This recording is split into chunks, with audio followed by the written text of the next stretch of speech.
Shoutout sa tagalinis ng ating ilog. Ayan o.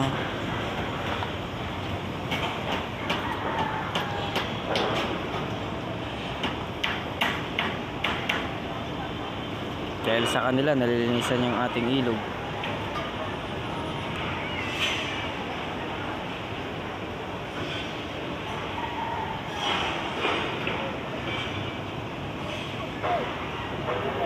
Tapos tayo naman kalat ng kalat sa ilog.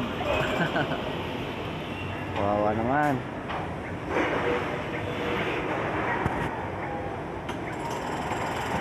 Baka nalilinisan nila oh. Doon oh. Dumi oh. Doon malinis na banda ron oh. Nalinisan na nila.